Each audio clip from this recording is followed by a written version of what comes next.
Real Leaders, Conversations with Kim McConnell is presented by Farm Credit Canada, advancing the business of agriculture.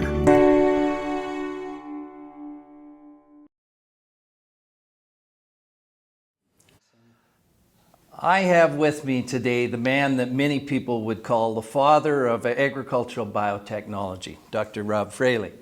Dr. Fraley is the Chief Innovation Officer for Monsanto. He's the man that is behind the discovery, the development, and the commercial success of Roundup Ready. Dr. Fraley, thank you so much for joining us. Welcome. It's great to be able to spend the time and talk a little bit about what's going on in agriculture today. Give us a little background about you. Where'd you grow up? When did you join Monsanto? What was your path to the position you have today? Kind of all started, I grew up on a farm in central Illinois, about 100 miles south of Chicago. Small farm, and we raised corn and beans and raised a few pigs. And I knew from a very early time that I wanted to be in some kind of research area, whether I was going to be a doctor or a veterinarian or a dentist. Once I got to college at the University of Illinois, I knew research was my passion. How do I bring it all together? How do you bring agriculture with the new bioscience technologies, biotechnology? And I landed on doing that with a company called Monsanto in St. Louis, who, back in the early 80s were one of the few companies anywhere in the world who thought that biotechnology and agriculture could come together. And fortunately for me, 32 years later, it's come together nicely. Now, you're the man who also was the guy who convinced management that seed was the way to go. Tell us a bit about that. We made a bold bet to get into biotechnology in the first place, and they made a bold bet to get into the seed business, and it all worked out. When I first joined Monsanto in the 80s, it was an industrial chemical company. Today, after we went through our IPO in the year 2000, we're a fully 100% ag company, and we're all focused in terms of our efforts on, new seeds and new traits and new methods to improve yield for, crops and farmers all around the world. A lot of companies talk about transforming themselves and doing something different. For the last 30 years, I've watched it happen. If agriculture was to have an Apple or a GE, it's probably our best example is Monsanto. What's the secret to develop a culture of innovation? You start with great people, and then you start with enough freedom and flexibility that they can pursue those dreams and ideas. I think our scientists have a lot of freedom and flexibility. We do science in a lot of different environments. We do research in the U.S., we have research laboratories in India, across the world. We're breeding crops. I think one of the most important things about innovation is that innovation can happen anywhere.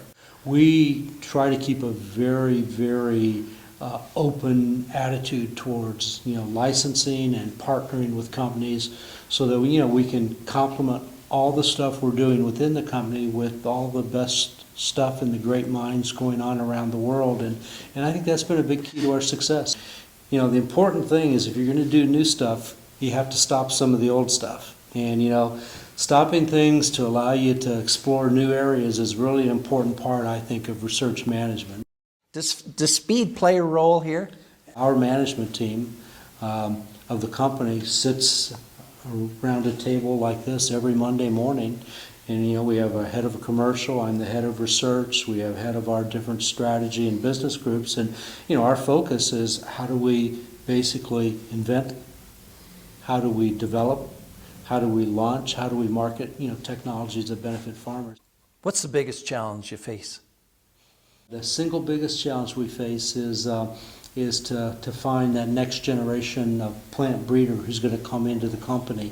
So, a plant breeder today is an agronomist, it's a computer expert, it's an individual who's been trained in a lot of the laboratory techniques, and the science is moving so fast, finding folks with all those skills is getting harder and harder. If you went back in the mid-90s and you talked to a corn breeder and said, I can tell you the perfect recipe, if you could take these 20 different breeding traits and put them all together in the same corn hybrid, it'd be a super hybrid. And the breeder would kind of be stunned back then and say, well, it's impossible.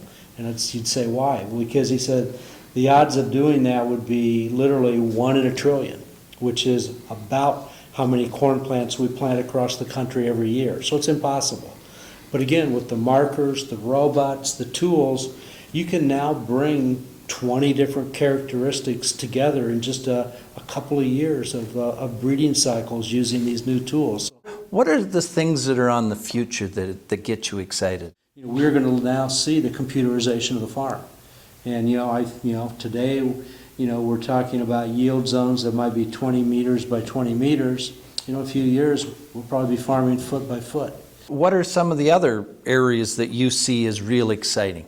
There's an area that we're working on today that we call biologicals research, which is based on some new technology advances. These are molecules that are found in all living organisms. They're generally, regarded safe like any other biological, and it opens up the opportunity, I think, to apply these tools to a variety of crops and countries. So that'll be maybe overcome some of the GMO issues. I think it's got a chance. What's nice on the biological research is those are short-term temporal effects. They're not genetically permanent modifications. It's just a temporal application like any of the other products that are used commonly in agriculture today. So I think it's really the best of all worlds. Makes us wish we were younger, doesn't it? Wheat's really important to Canada.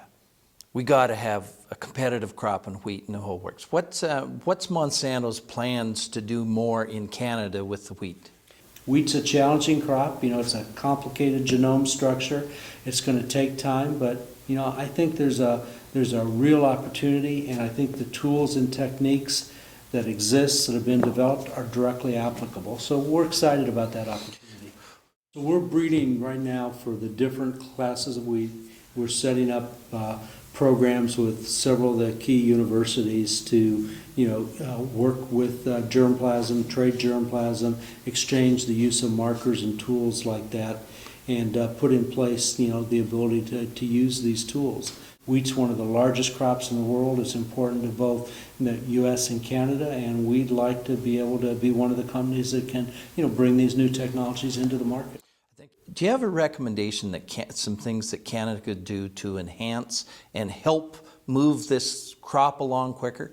The single biggest thing, I think, is create the environment around acceptance so that it encourages companies to invest and it encourages universities to focus their research. And more than anything else, we can live with the risk of developing a new technology or, getting the approval for a new trait or developing a new variety, but it's the uncertainty around the regulatory system and around the government support for product and market acceptance that really makes the big difference in the end. So if I could wish for one thing, it would be, continued support for bringing these new tools to innovate wheat and to make it a predictable path to the marketplace. You and Monsanto have broad shoulders. You've taken a fair number of lumps over GMOs and where you were the first in and the whole works. The enemy here isn't the science, it isn't GMOs.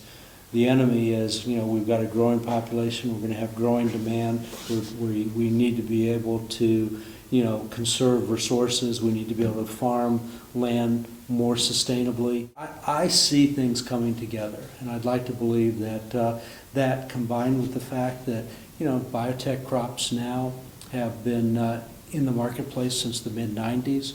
We've had nearly a decade and a half experience. These technologies have had an absolutely stellar track record in terms of human and animal safety. They've reduced pesticide use, they've increased yields.